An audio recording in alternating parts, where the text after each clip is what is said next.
It's a hard thing to put yourself out there, to not be in control of an outcome that you're basing your entire self-worth off of. This is a story of how I put myself out there and didn't come out with the outcome I wanted. I'm getting ready to go for my night shift at work. Tomorrow at 4 a.m. I'm flying to Atlanta. Oh, I'm scared. I literally, every time I think about it, I almost throw up. Honestly, I just have to keep reminding myself that this is what I've been training for. I've done it before. Easy peasy second round. It has been my dream since I was a 3-year-old kid to dance on cruise ships and basically travel the world while getting paid for doing what I love, which is dance. And 3 knee surgeries later, I'm finally ready to get my butt on a cruise ship. 2 years ago, when I had just graduated high school, I went to what's called a mock audition. Essentially, it's practice for real auditions. I hadn't been training in dance at the time because I was only 3 months post-op my second knee surgery. I decided it was a good experience and it was only in Vancouver, so I gave it a try. Little did I know, there were scouts who were actually going to be hiring at this fake audition. A few months went by and I heard nothing. Then I retore my ACL. A third surgery was simply out of the books for me. I didn't think I could mentally withstand it. I decided to officially retire from dance. 2 days later, I received an email offering me a contract on the cruise line I had fake auditioned for. I was obviously shocked and immediately reconsidered my dance retirement. A week later, I got on the phone with my surgeon and decided to have my 3rd major knee surgery. I deferred my cruise contract and got my 3rd knee surgery in the winter of 2021. So bloody. The surgery was more complicated. It was a 1.5 year recovery, and since I'd already been through enough with my knees, I didn't test my luck this time. I put in the work and I waited the full 18 months. Fast forward to now. The audition time slot that I chose is early in the morning, and the time difference from Atlanta to here would make it so that on my internal clock I would be auditioning at like 5 a.m. and my mom was like, I don't need to be tired or anything, so we're getting there 2 days early. I've been back to dance training for the past 8 months, and I reached out to the company that hired me previously to let them know about my surgery. They got back to me and told me they were excited to hear I had recovered and wanted to see me dance in person before moving through with the contract. I felt confident, I felt strong. I'd worked my butt off for the past 2 years, so I immediately booked a trip to Atlanta. I'm bringing a lacrosse ball, another rollout ball, and a foot waker. I'm bringing my Laducas. Jazz shoes, I'm bringing beige and black. I'll probably wear my black ones, but I'm gonna bring my beige just to be over-prepared. My hair of choice for the audition is gonna be a slick ponytail with a middle part. So I'm bringing all my hair stuff, which is gonna be this comb, a toothbrush, and so that my hair is like not frizzy and it doesn't look unprofessional, I'm gonna straighten it. A sneak peek of what I'm going to be wearing at the audition. High cut. It's like a dark purple. I have literally no purple clothes. I don't ever wear purple. I need my headshot for like my little portfolio. So I have my dance resume there. My mom's gonna go pick up that, and then we're gonna put this in our carry-on. Shiny red, very nice. But yeah, I guess I'll see you tomorrow morning at 4 a.m.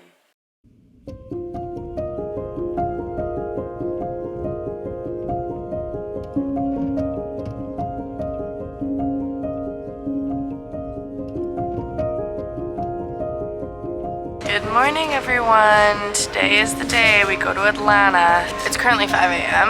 I have a spinach feta wrap and a, what is this? Apple crisp oat shaken espresso.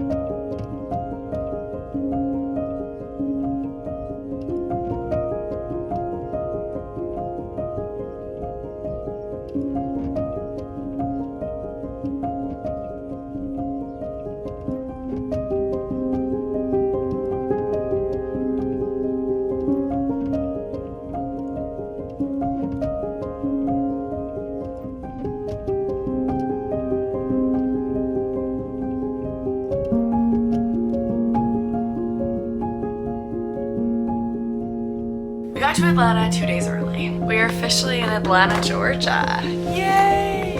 So the plan for the day is to do a whole lot of nothing. I'm gonna wash my face, chug some water, because I really want to get good on my hydration the day before so my body feels really good tomorrow. My knee has been feeling wonky because I think the flight wasn't good for it, but today I'm also gonna do some yoga, get all the kinks out of my body. I spent those 2 days stretching, chugging water, meditating, reviewing the audition materials, and pretty much everything to make me feel confident in my body and calm about the audition. I have a lot of kinks in my body. I spent a lot of, like the entire day walking too, which is not strenuous or anything. It's just I want to make sure my body is in prime dance condition for tomorrow. And I won't lie, my knee has been giving me a little bit of grief.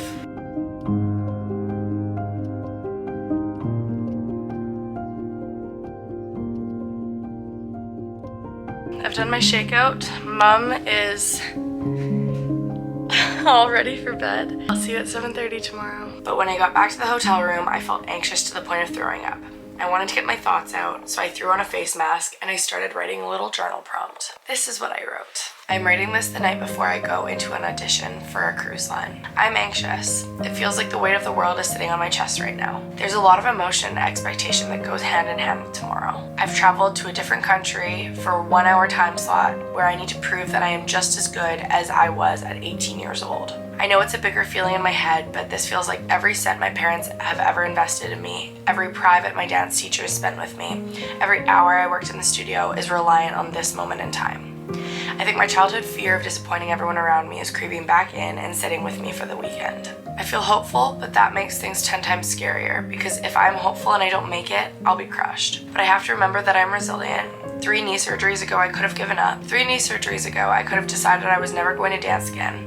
And yet there's a fire in my stomach, a persistent voice in my head that tells me there's no option of giving up. So I will turn this anxiety into excitement. I will let it fuel me. If I don't make this contract, there will be more opportunities, and it gives me more time to train to better myself. Okay everyone, today is the day. We went downstairs for breakfast. I had an omelet and some sausages. And then I'm having a liquid IV in my water and a coffee. Okay, time has come. I am going to get ready. So here's a transition.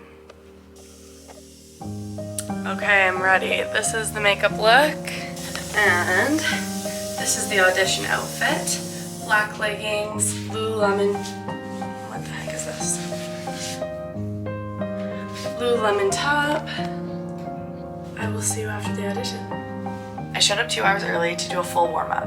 I got into the room for the first round, which was technique. And in this particular audition, there was 4 rounds of cuts, which lasted about an hour in total. As I went across the floor, I remember thinking to myself that it was going really well. I was proud of my kicks and my turns. Everything felt really strong, which was surprising to me because I tend to be my harshest critic. But as you may have guessed by the title of this video, I didn't make the cut. I lasted 5 minutes in that room before the hiring team decided I was not good enough. I was devastated, and I really did second guess my worth. I'm immensely grateful I had my mom there to support me. She's watched me go through some of the hardest times in my life firsthand. She'd gotten me through all my surgeries, and she'd been there for me when I couldn't even walk. She kept saying, "It's just another bump in the road. It's just another bump in the road." I obviously didn't believe her at the time. We got back to the hotel. I did nothing but cry and sleep. She allowed me space to do that. But we decided that I was going to give myself that day, and then it was time to be resilient again. We ended up going to the aquarium and the Coca-Cola museum together and spent time getting interested in things that had no association with dance. Before I left on this trip, I told my best friends that I debated even telling them I was going to an audition because I was scared that if I didn't make it, they might think less of me. I knew that it was probably not the case, but growing up a perfectionist, I have such a deep-rooted fear of disappointing the people I love instead of sharing the weight of my anxiety with them. I was going to carry it around all by myself. I am so glad I ended up telling them. The amount of empathy paired with the loving words I got from my family and friends was abundant. It almost made me more emotional than getting turned down from the audition itself. They helped carry the heaviness I was feeling and encouraged me not to give up. As cheesy as that sounds. I think my failure wasn't a failure at all. It was a learning curve. That contract was not right for me in that moment. I refuse to close myself off to future opportunities because I'm afraid of rejection. Rejection is a part of life. It'll either kill your dream off or it'll make you grow. And I'm choosing to make this a part of my growth.